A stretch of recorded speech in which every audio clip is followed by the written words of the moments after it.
Bonjour, je suis Jean-Philippe Ludon, journaliste à Radio Caraïbes International. Nous sommes ici sur la commune des Anses d'Arlé, en Martinique. Notre témoin aujourd'hui est retraité et il s'appelle Michel Cueil. Michel Cueil est originaire de Clermont-Ferrand. Il a fait toute sa carrière dans une banque en Auvergne. À sa retraite, il y a une quinzaine d'années, il est venu s'installer avec son épouse en Martinique. Tous les deux sont très impliqués dans la vie associative de la commune.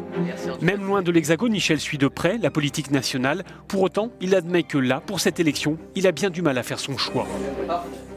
Je suis déçu par les hommes, je suis déçu par la qualité du débat, qui ne va pas au fond des choses. Je suis déçu par la médiatisation excessive. Je suis déçu. Jamais je ne me suis trouvé dans cette position de dire Michel, tu vas aller voter blanc. Il fait un petit peu chaud sur cette terrasse. Je sais que c'est une forme de lâcheté de voter blanc. Parce on n'a pas le droit, de se plaindre. Hein. Quand on a voté blanc, ça veut dire qu'on n'a pas pris parti. On n'a pas le droit de se plaindre et de honnir ou au contraire d'encenser. Non. Donc, quand on va être au deuxième tour, c'est l'enjeu majeur de savoir qui, malgré tout, on choisit. Et là, il faut choisir. Et là, il faut choisir. Parce qu'ensuite, je veux être avec moi, mon regard face à moi ou à mon environnement, de me dire, bah, attends, tu es en train de rouspéter, de râler, mais tu n'avais qu'à voter. Tu n'avais qu'à voter.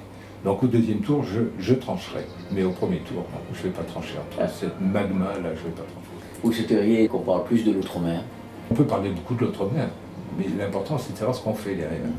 Or, je n'ai pas l'impression que le pouvoir, une fois qu'il est au pouvoir, est un grand attrait à poursuivre le discours et à le concrétiser. C'est loin, c'est loin. Alors de temps en temps on vient de temps en temps, et puis on renouvelle les belles paroles. De ce point de vue-là, vous comprenez ce qui se passe en Guyane aujourd'hui? Je crois qu'il y a des choses qui sont excessives. Quand je vois les Guyanais qui présentent un cahier de revendications de 400 pages, je me dis, mais on marche sur la tête. Où est l'essentiel dans ça? Et on ne peut pas satisfaire à tout. Donc ça manque d'un réalisme politique, manifestement.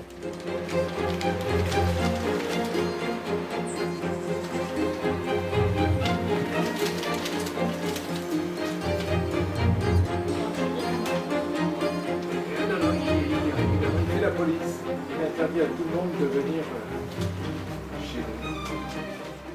Je crois qu'on a perdu le sens de l'intérêt commun. Je crois qu'on est dans l'individualisme a très fortement progressé. C'est la première chose qu'on fait quand on construit une maison, on fait des barrières autour. Hein. Nous, il n'y a pas de barrière chez nous. Hein, on a des chiens de temps en temps qui viennent, effectivement, mais on ne sait pas emmurer. Cet individualisme nous a fait perdre le goût du... Non, alors je ne vais pas parler de sacrifice, mais la nécessité d'avoir un projet commun, projet oui, de vie en commun, qui impose un certain nombre de sacrifices. Alors, je suis un peu ancien combattant quand je dis ça, c'est pour ça que j'hésite à parler de sujets de ce genre, parce qu'on dit, ben, il y a le vieux con, bon, il dit toujours la même chose. Ouais. Alors justement, vous parlez d'individualisme, vous ressentez la même chose ici en Martinique? Il me semble au fil du temps que nous sommes en train en Martinique de prendre les travers, les mauvais côtés des hexagonaux.